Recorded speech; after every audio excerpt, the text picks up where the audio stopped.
evening, and welcome to this edition of The Blender on UWW-TV, your source for the latest in national entertainment news. I'm your host, Olivia Story. And I'm Michaela Fedler. Our top story tonight, performer Lil Nas X received extremely critical backlash on the internet following the release of the music video for his newest song, Montero, Call Me By Your Name. People criticized the singer for portraying hell and the devil in an inappropriate manner. From what I could see on Twitter especially, it was very religious and very, conservative-leaning people who were criticizing him, saying that it's unfair that you're portraying hell in this way, this isn't something to joke about, and, what are kids going to think if they see this, when in reality, kids aren't even his target audience. They shouldn't be seeing this anyways, and if you are showing your kid this, then that's on you. That's literally on you. And I also think it's funny because he literally put what society views gay people as, especially with religious background. They immediately will think that they're condemned straight to hell when he showed that and he did that in his music video and people are still getting mad. But the goal and the thing that he's following is that he is honestly is helping a lot. He's making a lot of money from this song just with all the backlash he's getting. And I think he knew exactly what he was doing before bringing it out.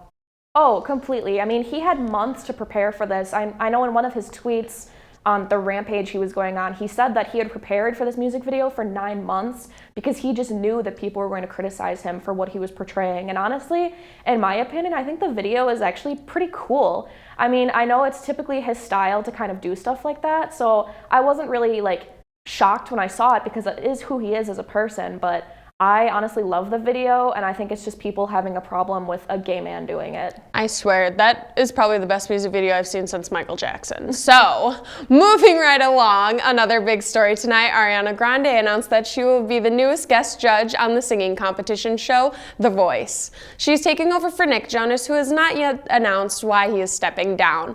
Ariana Grande had made a post on March 30th saying that she was super excited about the news, so now she's going to be star along with her co-judges, Kelly Clarkson, John Legend, and Blake Shelton, who have all congratulated her as well. I mean, that is such an amazing lineup of judges. You have 4 extremely talented people, especially, adding Ariana to the mix, who I think right now is at the top of her game. Being in a show like this where she's hoping to look for new talent and bring in new talent to the industry, I think it's really good for her.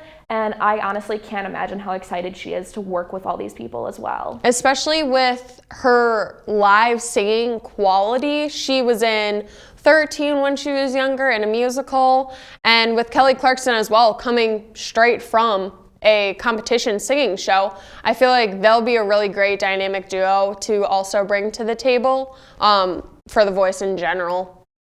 Exactly, I completely agree. Another big question that people are asking, though, is why Nick Jonas even stepped down in the first place. A source did say that Nick Jonas will remain in the rotation of stars that they have as guest judges, but it's unclear as to why he just all of a sudden kind of stepped down and they asked Ariana to come in. I feel like that'd be uncomfortable too if he did step down and yet he still wants to remain some bit in the show. I feel like it'd be just easier if he just step down all in general, but hey, if he wants to change his position, then I guess that's okay for him, but I'm proud that Ariana Grande is going to be taking his spot. I've never really seen The Voice, but now that she's a judge, I'm going to have to see how it works out with her because she is extremely talented, and I feel like she has the eye for talent as well. I agree. I want to see her smack the button and get excited to see who's singing. Well, we've got more coming up on this edition of The Blender, including the newest deal that Netflix has made with Rian Johnson, so stick around, we'll be right back. Step into a place that's alive with creativity. At the University of Wisconsin-Whitewater, our students have a passion for art, graphic design, music, dance, and theater. We're here to help you discover your artistic potential. From classic techniques to modern innovations, UW-Whitewater is an outstanding place to learn your craft and prepare for your career. So bring your talents and imagination. Come be part of the Warhawk family. UWW-TV has been an important part of the campus and community since 1980. Not only providing on-air learning opportunities for broadcast journalists and electronic media production students, but educating and entertaining our audiences with award-winning news, live sports coverage, original programming, as well as dedicating the mission to developing creative collaborations throughout campus. For more information, visit our website, our 24/7 stream, and like us on Facebook. Check us out because you gotta see what's on UWW-TV.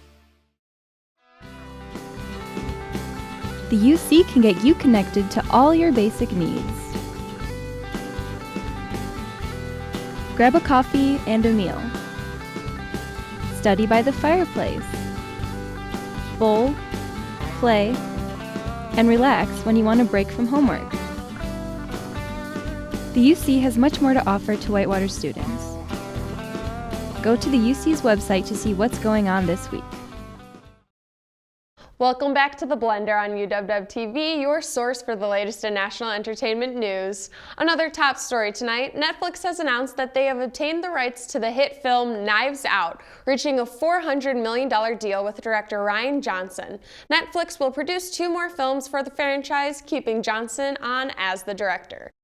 So, Knives Out, crazy movie, but I'm really excited for what exactly the sequel and the threequel, I guess, will even bring. What are the plots going to be? Are there going to be anything like Knives Out, the first one, or what? Yeah, I'm really curious to see what they're going to pull out for the second one, especially. You know, the first one, I think, is honestly one of my top 5 favorite movies of all time.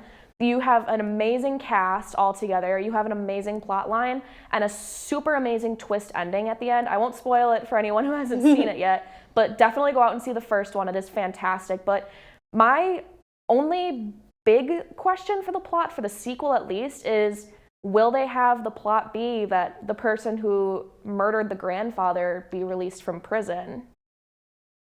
Oh, thinking about that, I'm like, okay, then how are they gonna spin it? Oh my goodness. Yeah. Well, looks like we're just gonna have to wait and see on that one, what the potential is going to be like, but I will tell you that we're expecting something big. So, Rian Johnson, you better get your act together. All right? Especially since he's working with a company like Netflix. You know, Netflix does have really amazing movies, and the fact that they even bought the rights to this and are already signing on to make a sequel and a threequel, that, I mean, you have to expect something great, especially after the first one. You just cannot let the fans down. But I am also kind of concerned because sometimes Netflix do have those movies that are hit or miss. So since they bought it out, could this be a hit or a miss? I agree. We'll have to wait and see. Moving right along, another big story tonight. Demi Lovato has released her new docuseries, Dancing with the Devil. In the series, Lovato reveals intimate details about her life before and during her 2018 overdose. I mean, as we've already talked about before, she did open up about how during the overdose she suffered through 3 strokes and a heart attack.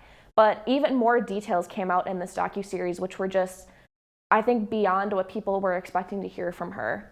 Yeah, I will say this, trigger warning, but so she had mentioned in the documentary that she was raped by a partner at 17, which is very tough to hear, especially at such a young age. And while she was growing up in a small southern town in Texas, you know, popularity, fame was very big for her at such a young age, and she still had that image in the back of her head thinking, I have a purity ring, you know, I'm supposed to be this pure Disney girl, and this terrible thing had happened to her, and it's very sad because she blames herself for it, and no one should ever blame themselves for something like that. Exactly, and throughout this whole docuseries, you know, I'm very proud of her that she's able to open up about all of these details, but for her diehard fans to hear all of this news, I can't believe, I can't even imagine how they're reacting to all of this. You know, I love her music myself, but I'm not one of those people that's, you know, a huge fan of hers. I mean, not to say that I'm not a fan, but people who base their lives around her to hear this news for the first time and having to cope with it kind of in a similar way that she did, I cannot fathom how people are reacting to this. Yeah, I remember in 2018 when that whole thing had happened, and apparently from the docuseries, she was 5 minutes, close 5 to 10 minutes away from death, had the ambulance and the cops had not shown up at that time to help her out. Yeah, I can't even fathom how she's reacting to that. Yeah, well, luckily and hopefully she'll be getting better with that. So, to wrap things up, just stay tuned and we'll wrap up this edition of The Blender on UWW-TV right after this. At the University of Wisconsin-Whitewater, we're passionate about learning. Our talented faculty members blend teaching with research, creating hands-on learning experiences for students. Warhawk Pride thrives at UW-Whitewater, where student athletes excel on the field and in the classroom, where diversity is celebrated. A tradition of excellence. Find your passion here.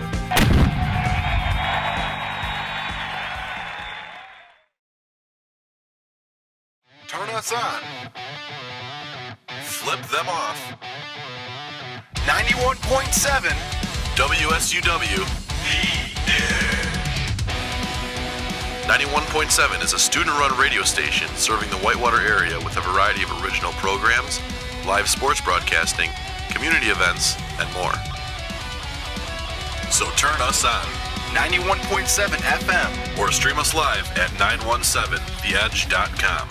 At the University Bookstore, we have an excellent selection of competitively priced books and classroom necessities for students. We have Warhawk gear ranging from athletic apparel to comfy sweatshirts the whole family can enjoy. The textbook rental service is also available for students to check out their required readings for class. You can also find and order books, apparel, and gift items from our online catalog, located at uwwhitewaterbookstore.com. The University Bookstore. We provide for your college experiences. Welcome back to The Blender on UWW-TV. Before we wrap it up for today, we've got our favorite in entertainment. Tonight's question, what is your take on the Lil Nas X music video? I was waiting for this question, so I'm just gonna say I first listened to the music and I was like, ooh, this song's a bop. This is a good song. Then I watched the music video and I'm kind of into the, symbolism. Don't come at me, but I kind of like English sometimes, all right? So the music video was really interesting to watch and I want to watch it more times. Just how the whole ending when he's floating up to heaven and is about to be accepted, and then you just see him grab this pole and then he just pole dances down to hell. It's entertaining to watch. Well, we want to know who you think, what your take on the Lil Nas X video was. So tweet us, tell us at UWW-TV on Twitter, and that will do for this edition of The Blender. We'll be back next week. I'm Michaela Fedler. And I'm Olivia Story. Good night.